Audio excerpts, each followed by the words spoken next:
Hi అండి, నమస్తే. Welcome to Durga Krishna kitchen. Bread omelette తయారీ విధానం ఎలాగో చూద్దామండి. టేస్ట్ అయితే చాలా బాగుంటుంది.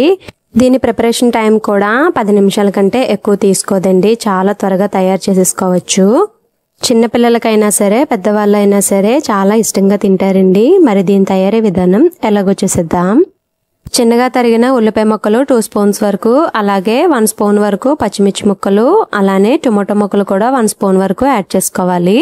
మీరు ఎంత చిన్నగా తరిగితే టేస్ట్ కూడా అంత బాగుంటుందండి. క్యారెట్ తురుము 1 స్పూన్, అలానే క్యాప్సికమ్ కూడా 1 స్పూన్ వరకు యాడ్ చేసుకోవాలి. కొంచెం కొత్తిమీరను కూడా యాడ్ చేసుకోవాలి.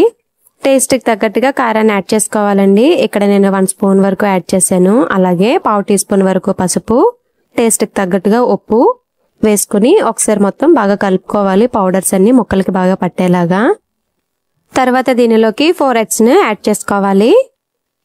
ఎగ్ యాడ్ చేసిన తర్వాత ఒకసారి మొత్తం బాగా కలుపుకోవాలి.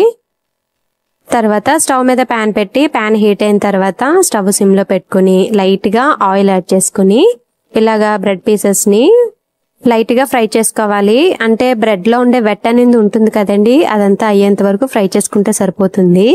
రిమైనింగ్ బ్రెడ్ పీసెస్ ని కూడా ఫ్రై చేసుకోవాలి. ఇక్కడ నేను 4 పీసెస్ వరకు తీసుకున్నానండి బ్రెడ్ అనేది. బ్రెడ్ పీసెస్ కొంచెం ఫ్రై అయిన తర్వాత వేరే ప్లేట్లోకి ట్రాన్స్ఫర్ చేసుకుని అదే ప్యాన్ లో కొంచెం ఆయిల్ వేసుకుని దానిలోకి ఇలాగా ఆమ్లెట్ లాగా వేసుకోవాలి. ఆమ్లెట్ వేసిన వెంటనే పైన ఇలాగా బ్రెడ్ పీసెస్ ని పెట్టుకోవాలండి.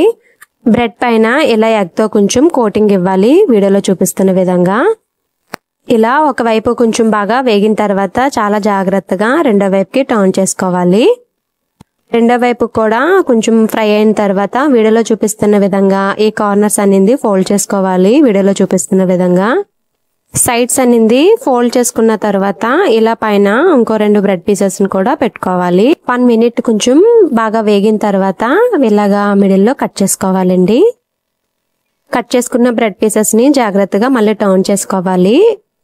2 నుంచి 4 నిమిషాల పాటు 2 వైపులా ఫ్రై చేసుకుంటే సరిపోతుందండి. స్టవ్ అనేది లో టు మీడియం కి చేంజ్ చేసుకుంటూ. అంతేనండి, రెడీ అయిపోయింది బ్రెడ్ ఆమ్లెట్. టేస్ట్ అయితే చాలా బాగుంటుంది. ఈ బ్రెడ్ ఆమ్లెట్ ని టొమాటో కెచప్ తో కనుక తింటే అద్దిరిపోతుంది. మీరు తప్పకుండా ట్రై చేయండి.